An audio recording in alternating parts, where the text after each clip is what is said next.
Risk లేకుండా స్థిరమైన ఆదాయం కావాలంటే ముందుగా గుర్తుకు వచ్చే పెట్టుబడి మార్గం బ్యాంకు ఫిక్స్డ్ డిపాజిట్లు. ముఖ్యంగా 60 సంవత్సరాలు దాటిన సీనియర్ సిటిజన్లు వీటిని ఎక్కువగా ఎంచుకుంటారు.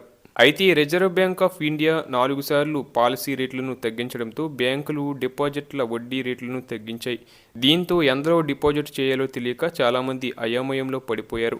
అయితే దేశంలోని అతిపెద్ద బ్యాంక్ అయిన state Bank of India special fixed డిపాజిట్ల ద్వారా ఇప్పటికీ గరిష్ట వడ్డీ రేట్లు ఆఫర్ చేస్తుంది. సీనియర్ సిటిజన్లకు అధిక వడ్డీ రేట్లు ఆఫర్ చేస్తూ 4 ప్రత్యేక ఎఫ్డి అందిస్తుంది. మరి వాటి గురించి తెలుసుకుందాం. మొదటిది ఎస్బీఐ అమృత్ వృష్టి. ఇది ఎస్బీఐ ప్రస్తుతం స్పెషల్ ఎఫ్డి స్కీమ్ అమృత్ వృష్టి ద్వారా మంచి వడ్డీ ఇస్తుంది. ఈ స్కీమ్ టెన్యూర్ 444 రోజులుగా ఉంటుంది.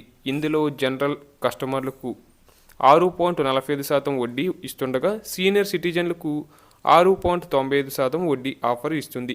రెండవది వచ్చేసి ఎస్బీఐ వీ కేర్. ఇది కేవలం సీనియర్ సిటిజన్ల కోసం state bank SBI we care FD అందిస్తుంది.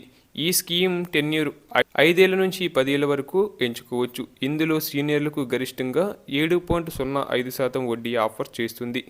మూడోది వచ్చేసి ఎస్బీఐ నాన్ కాలబుల్ టర్మ్ డిపాజిట్.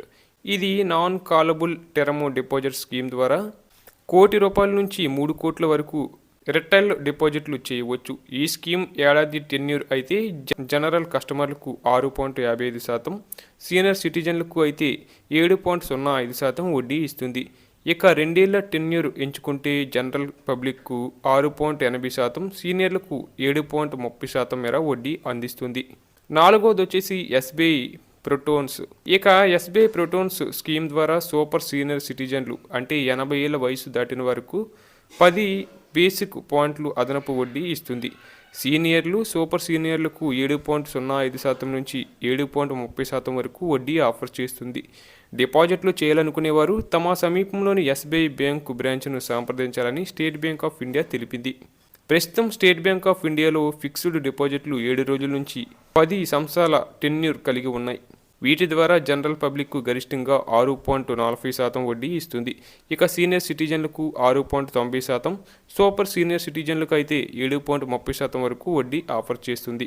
అయితే ఇది స్కీమ్ మెచ్యూరిటీ 10 ఏళ్ల బట్టి మారిపోతుంటుందని గమనించాలి. అలాగే ప్రాసెసింగ్ ఫీజు, జీఎస్టీ వంటివి ఉంటాయి. అన్నీ పూర్తిగా తెలుసుకున్న తర్వాతే డిపాజిట్ చేయడం మంచిది.